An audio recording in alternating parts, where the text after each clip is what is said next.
মিনিটের মাথায় Uttara milestone school and কলেজের উপর আছড়ে পড়ে বিমানটি। আইএসপিআর বলছে বেলা 1টা 6 মিনিটে ঢাকার কুর্মিটোলাস্থ বাংলাদেশ বিমান বাহিনীর ঘাঁটি একে খন্দকার থেকে উড্ডয়নের পর যান্ত্রিক ত্রুটির সম্মুখীন হয়। দুর্ঘটনা মোকাবেলায় এবং বড় ধরনের ক্ষয়ক্ষতি এড়াতে উক্ত বিমানের বৈমানিক ফ্লাইট লেফটেন্যান্ট মোহাম্মদ তৌকির ইসলাম বিমানটিকে ঘনবসতি এলাকা থেকে জনবিরল এলাকায় নিয়ে যাওয়ার সর্বাত্মক চেষ্টা করেছিলেন, কিন্তু দুর্ভাগ্যবশত বিমানটি ঢাকার দিয়াবাড়ির মাইলস্টোন স্কুল অ্যান্ড কলেজের দোতলার একটি ভবনে অনাকাঙ্ক্ষিত দুর্ঘটনায় বিধ্বস্ত হয়েছে।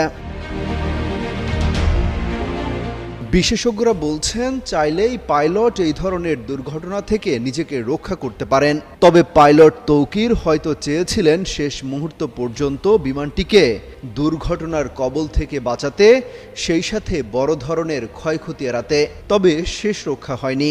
নিজের জীবনটাও প্রশিক্ষণ বিমান সঙ্গে সঙ্গে এটি বিধ্বস্ত হয়ে পড়ে ঢাকার উত্তরার মাইলস্টোন স্কুল অ্যান্ড কলেজের মাঠে। মুহূর্তেই আগুন জ্বলে যায়। চোখের সামনে ঘটা এই ভয়াবহ ঘটনার বর্ণনা দেন সেখানকার এক শিক্ষার্থী। 10ম শ্রেণীর ওই শিক্ষার্থী বলেন, আমাদের একটা পরীক্ষা ছিল, পরীক্ষা দিয়ে বের হয়ে দাঁড়িয়েছিলাম, তখন আগুন ধরা প্লেনটা আমার চোখের সামনেই বিল্ডিংয়ে আঘাত করেছে। ওই ঘটনায় তার এক বন্ধু নিহত হয়েছে বলেও জানান তিনি। বাংলাদেশের প্রথম 5D AI ইনভার্টার যুক্ত সর্বোচ্চ বিদ্যুৎ সাশ্রয়ী যমুনা এয়ার কন্ডিশন। বলেন, আমার একটা বেস্ট ফ্রেন্ড যে পরীক্ষার হলে একসঙ্গে ছিল, আমার চোখের সামনে মারা গেছে।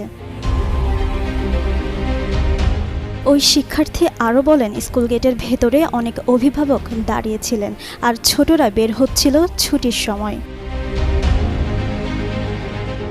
এদিকে ঘটনার পরপরই ফায়ার সার্ভিসের অন্তত 8টি ইউনিট আগুন নিয়ন্ত্রণে কাজ শুরু করে। চারিদিকে ছড়িয়ে পড়ে আতঙ্ক, আহাজারি।